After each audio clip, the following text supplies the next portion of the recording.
కేసీఆర్ గారి ఆలోచన ఏంది? ఇంత మొండిగా బిహేవ్ చేస్తది అని ఎక్స్‌పెక్ట్ జేషిండ్రా?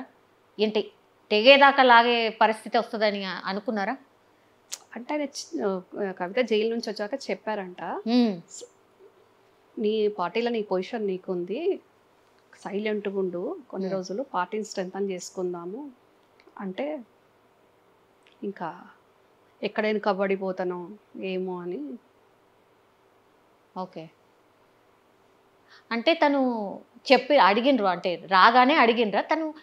అందరూ ఏం మాట్లాడుతుండ్రంటే మ్యామ్ 5 నెలలు జైల్‌లో ఉంటే గూడా పెద్ద గొప్పగా పట్టించుకోలే. నా నాన్న చూడ్డానికి గూడా కనీసం రాలేదు అనేది ఒకటి ఉండిపోయింది. 5 నెలలు నన్ను జైల్‌లో ఉంచిండ్రు అనేది గూడా ఒకటి ఉండిపోయింది అనేది ఒక టాక్ మ్యామ్.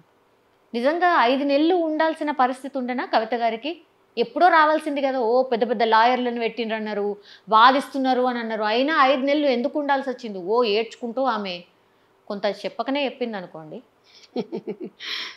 ఒక టైంలో ఒక అడ్వకేట్‌ను ఆ కేస్‌కి అపాయింట్ చేసుకుందామంటే 50,00,00,000 ఇస్తామన్నా ఆ కేసు డీల్ చేయడానికి అడ్వకేట్స్ ముందుకు రాలేదు. ఓకే.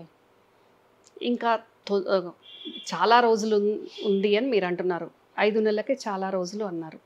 అంటే వాస్తవంగా ఒక ఆడపిల్ల జైల్‌లో ఉండడం ఒక రోజున, ఒక సంవత్సరంతో సమానంగా అవును. ఉంటది. కానీ తన కేసులో చాలా ఎర్లీ బెయిల్ వచ్చిందది. ఓహో! ఇప్పుడు మనం కనిబల్‌ని చూసాం. అవును.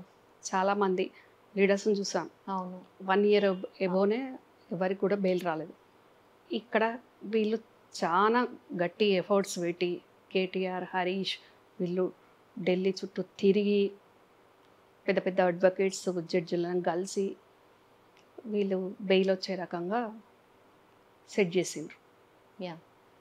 కానీ మరి వెళ్ళింది ఎలాంటి కేసు? ఏ మొహం పెట్టుకొని కేసీఆర్ గారు తిహార్ జైలుకు వెళ్ళి కవితను పక్ ఇప్పుడు కూతురు మంచిదైనా, చెడ్డదైనా జైల్లో ఉన్నది అనంటే ఏ తండ్రికైనా బాధే ఉంటది. తనకి ఏమని వెళ్ళి జైలుకి వెళ్ళి చూస్తారు?